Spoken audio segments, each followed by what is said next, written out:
Howdy folks, monthly update for the month of April. We are already a few days into May now, but let's have a look back at the month that was. Talk some Champions Cup. Apparently they're getting an independent TV director. No French director for the final. That blew up somewhat after the semi-finals at the weekend. More New Zealand talent leaving with an All Blacks 15 and potential All Blacks bolter heading over to Japan, ruling himself out of AB's contention. And then George North, Welsh rugby legend, to retire at the end of the season. We'll talk about all these three things, plus start off with a few bits of kind of stats and thanks from the month that was. But ultimately, thank you for being here. If you haven't yet subscribed, feel free to do that, most likely on your mobile phone, because 44% of you watched on a mobile in April, but some of you watched on TV or various other devices. It was mobile 1, TV 2, so you're either going big or you're going small. I guess computers are kind of in the middle. I watch most of my YouTube on my laptop. Apparently not the way it gets done. Stats and thanks for the month. Biggest audiences for you guys: South Africa 1, UK 2, New Zealand 3, Ireland 4, and Australia 5. It's pretty much always these same 5. It's just the order that sometimes changes depending on the time of the year. The biggest stories were the South African teams dropping out in the quarterfinals of the Champions Cup once again. The semi-finals proving a bit elusive. I'm pretty sure they'll get there at some point as they are finding their feet, having only been in those competitions a handful of years. But we did a video about it if you haven't seen it. And the demise of Moana Pacifica down here in Super Rugby. It's kind of a bad news story. Remember, Adi Savi was playing for them last year. They ain't got any money. So, well, their owner doesn't have any money to keep them going. So they're not going to be playing from 2027 unless between now and, I guess, the end of the season, somebody comes in to bail them out. Super Rugby will be a 10-team competition from 2027. As I said, we discussed that one as well. So, yeah, these kind of couple of bits of news and analysis rather than any one game, which was the big thing in April. But that's often the way when it's not international rugby season. International rugby season is boom season. It's more the diehards that stick around during club rugby season.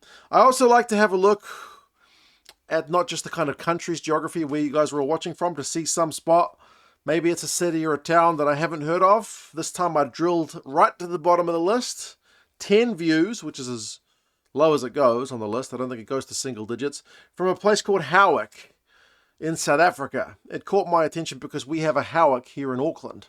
It's quite an affluent suburb on the other side of the city from me. You know, you walk down the street and there's a bunch of retired people having coffees in the middle of the day if you head over to Howick. I don't know what Howick in South Africa is like, but there were 10 of you watching, well, maybe one person 10 times, from Howick in South Africa. So welcome along. I believe it's in KwaZulu-Natal. So yeah, a little bit different, but the same name from the other side of the world. Also to say a special thanks to the patrons for keeping the channel afloat, especially during these kind of quieter months, especially major sponsors Frankie and Angus. Cheers, folks, for being here. But all these people do help keep the channel alive. As I said, Club Rugby Time is not as big on YouTube, so these people keep the channel going. If you want to join them, there's a link down in the description to Patreon. You get views, we get videos sometimes a bit earlier than everybody else, and you get your name scrolled once a month on this magnificent list with all these other people. So feel free to join up or grab yourself a channel membership and get one of those little stars next to your name. I called it Gazamania after my dad when he was still alive, because he was the one often joining me on the live streams. So yeah, Gazamania felt like an appropriate title for 2 Cents Rugby channel memberships. But yes, thank you, folks, all for being here, for liking, subscribing, and all that jazz. On to the rugby news. The Champions Cup final in Bilbao between Leinster and Bordeaux is going to have an independent TV match director for the final. Probably someone English, because it's an Irish team up against a French team, which kind of makes sense. There was a big stink, if you didn't see it, in that final semi-final between Bordeaux and Bath, that certain replays and angles of certain incidents were not shown, much to the annoyance of the English commentary team. We talked about that already.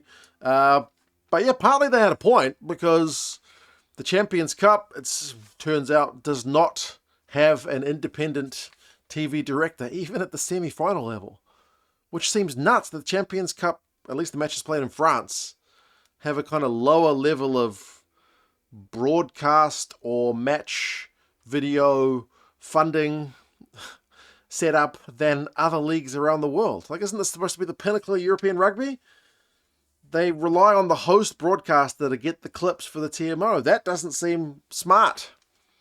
That seems open to criticism, open to potential corruption. Not saying it happened, but if you don't have an independent agent operating the feed that the TMO sees, you're leaving that door open, and you're making, I don't know, you're casting a shadow over the pinnacle of European club rugby, isn't it? So thankfully the final is not going to suffer from that possibility. But yeah, they talked about how there's different tiers.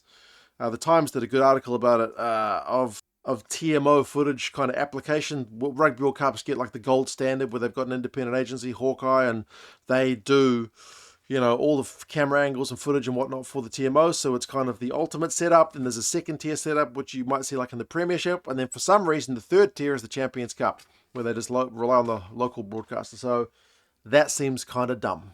I'm not sure what the price difference is between letting the local broadcaster do it and having someone independent come in, but surely for the Champions Cup semi-finals, you can spend a few extra bucks. Yes, but thankfully they're getting the independent person in for the final. More talent leaving New Zealand. Devan Flanders, who's in All Blacks 15 and Hurricanes loose forward, playing some cracking rugby at number 6 for the Hurricanes this year. He's played a bit of number 8. As I said, played for the All Blacks 15, so he's on the radar of New Zealand rugby. Really dynamic, attacking-minded Lucy. He's heading to Japan at 26 years old. I guess he figures he ain't making the All Blacks yet, so it's time to pull the pin and take a big money contract in Japan. I feel like a year before a World Cup is sometimes the best time for fringe guys to get those contracts, because the ones who are in the All Blacks setup, who maybe are on those fringes but have been capped or have got a little bit more belief they'll get back in the All Blacks ahead of a World Cup, they won't take those offers. But after a World Cup, from New Zealand anyway, there's going to be an exodus of players, especially the senior guys who are at the tail end of their career. They've just been to a World Cup. Now they want to earn a few bucks or a few yen before they hang up the boots. So the year before that World Cup is the best time for guys like Devan Flanders. If they want to cash in, it's the best time to cash in, because you're not competing with guys who are going to a World Cup. So he joins a long list of guys feeling an awful. The Hurricanes flyer on the wing. He's leaving at the end of the season. He's the top try scorer in Super Rugby at the moment. AJ Lamb for the Blues. A couple of fringe All Blacks and Dalton Papali'i, Hoskins Tutu. Those guys are also leaving. Braden Ennor, another fringe All Black. The list is growing.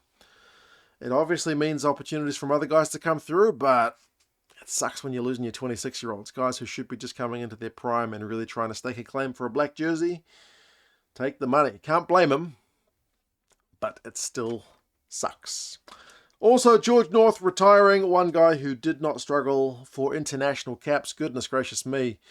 What didn't he do with Wales in his career? Multiple Six Nations, couple of Grand Slams, Lions tours.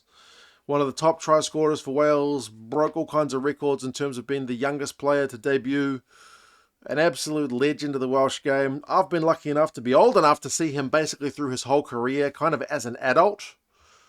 Because remember, he was breaking onto the scene when I was a young man. Younger, certainly a lot younger than I am now.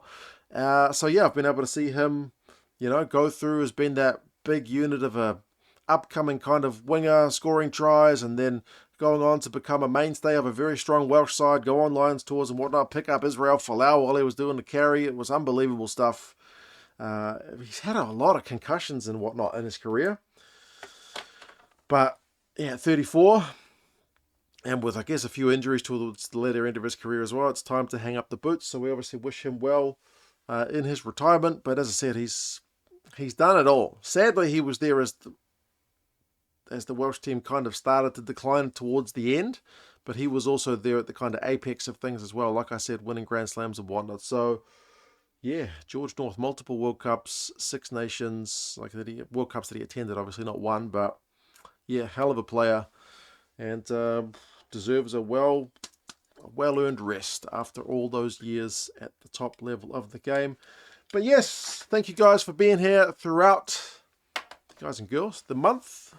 Subscribe if you haven't done so already. Patreon. Buy me a coffee down in the description if you don't want to do regular support but just want to do the beer. That's down in the description too. You guys take care, and I'll talk to you guys again soon. See you later.